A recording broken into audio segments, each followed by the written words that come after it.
F1 22 is just around the corner and we have been given exclusive access to the brand new game, more specifically the Miami International Autodrome ahead of the Miami GP this weekend. This is a pre-build version of the game, so if you do see any bugs or glitches, don't worry, they will be fixed before the release. But very exciting that we get a first look at Miami. We're going to be doing a full 100% race, Miami GP, but before we get into that, let's have a look at the Hotlap and how this circuit looks on the game. Very nice rundown in towards turn 1. Actually, I really enjoy this hairpin. You can carry a lot of speed through turn 1. Short shift into 5th gear. Try and hug the circuit as much as possible, but the car just wants to go out to the left. We're going to go supersonic mode. We're going to skip out these straights as we only get 10 minutes of gameplay footage for this video, so we need to skip the boring straight parts. But this is a really long corner, really difficult to get your braking point in towards that left-hander. That's actually where the fake harbour is located. Once again, all the way down this windy straight. We're going to put this at 2 times speed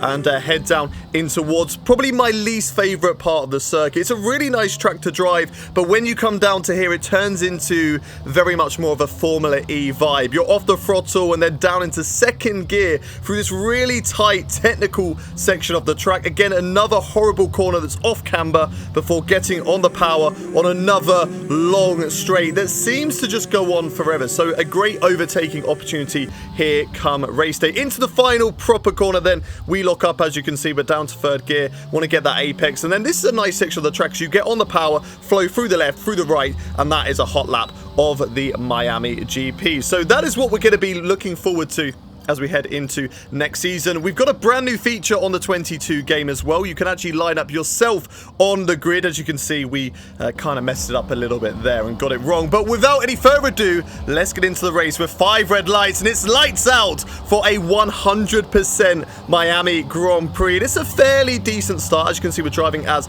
Max Verstappen, doing a last to first. Lando Norris coming to join us at the back of the grid. Could go the long way around the outside that hairpin, but the AI are very, very aggressive. They love to turn in on you, and we get a terrible exit out of the second corner.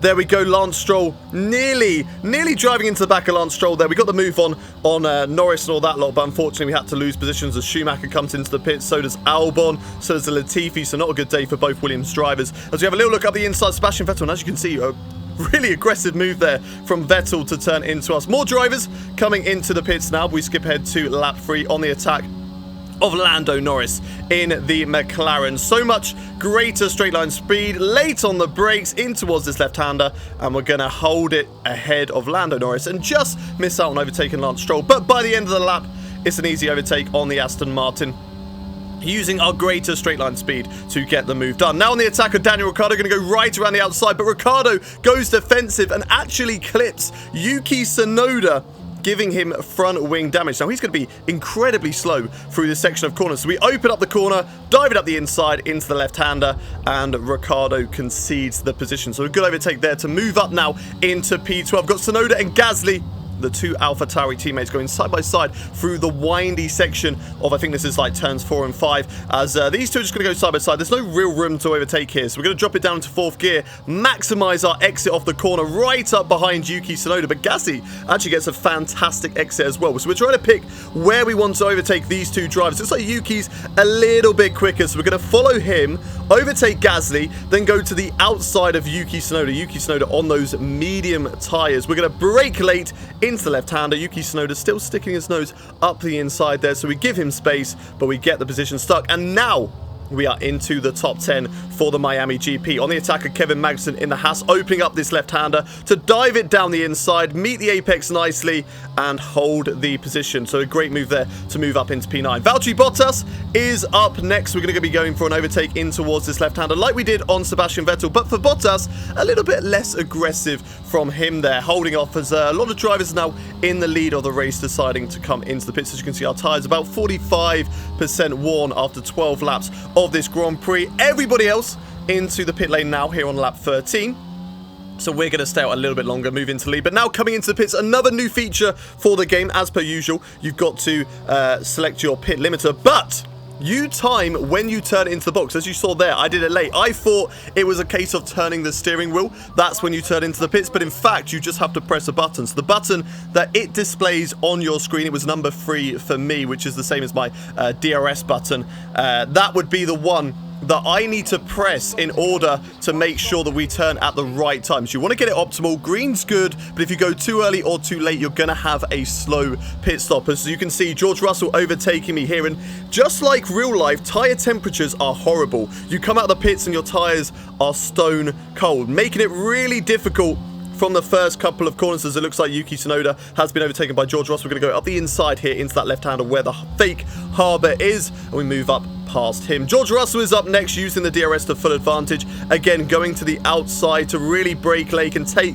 our optimal line through this left-hander. We get ahead of George Russell there. He doesn't really fight us too much. And now on the back of Esteban Ocon on the start-finish straight. Late around the outside. Can we do it? Around the outside of our favourite hairpin. Dropping it down to third just to try and get the corner. And we do nicely up in a fifth there. And a great move on Esteban Ocon. Fernando Alonso comes into the pits for his second pit stop in this race. It's going to be a 2-stop strategy.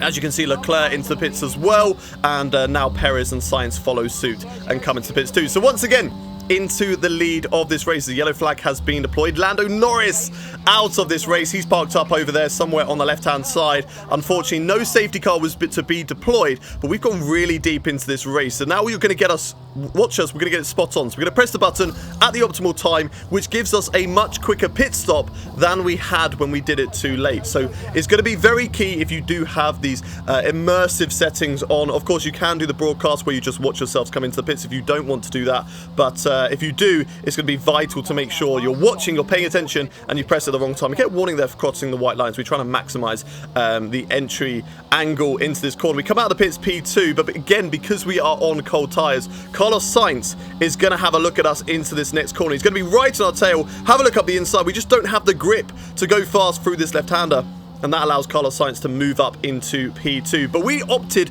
to go for the soft tyres to really attack at the end of this stint, as Carlos Sainz there on the right-hand side is going to be a nice and simple overtake on the left-hand side through the fake harbour, and we move up into P2. But here we go, now the battle for P1 is on, and we get a massive snap through the corner, nearly putting it into the barrier. But lap 57 out of 58, we go on the attack of Charles Leclerc around the outside into one of our favourite overtaking spots. We get it late on the brakes, but Leclerc holds his nose in there. Can we get it through the inside through this really tricky slow corner? Yes, we do. But now Charles Leclerc will come back at us right on our tail, all the way down into the last proper braking zone. Charles Leclerc still holding the inside line. We're going to go deep on the brakes to try and open up a switchback maneuver, but Leclerc gets the traction spot on. Our softs are a little bit towards the end of their life cycle now, so it's difficult to go on the attack of Charles Leclerc. We're going to get the DRS open, follow the Ferrari man all the way down to turn 1. We're not quite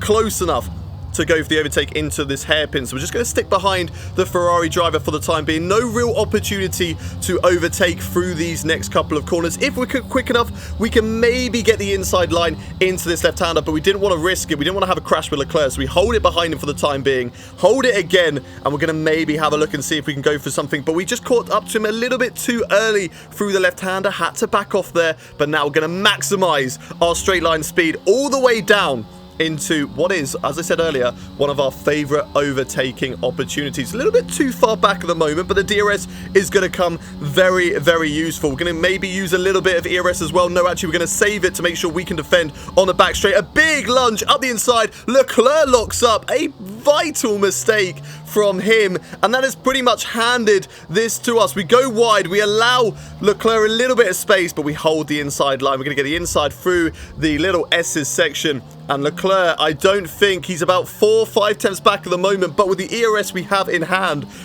we should be able to hold on to this position. DRS is going to be activated now, so this is going to be his best opportunity to come back at us and maybe re-overtake for the race lead. But heading down into the hairpin, it looks like we're doing good. 3 tenths of a second late on the brakes, kiss the apex perfectly on the inside. Try not to lose the back end out of the corner. Run down to the line. And we are going to take the race win for the Miami 100% Grand Prix. What a fantastic result. Big thank you to EA and Codemasters for allowing me to have early access to the game. The Miami GP is so much fun to drive, and I cannot wait to play with you lot online when F1 22 is released. If you want to see more F1 22 content, make sure you hit that subscribe button, because we're going to be having more stuff coming out in the coming weeks. But until next time, it's goodbye from me.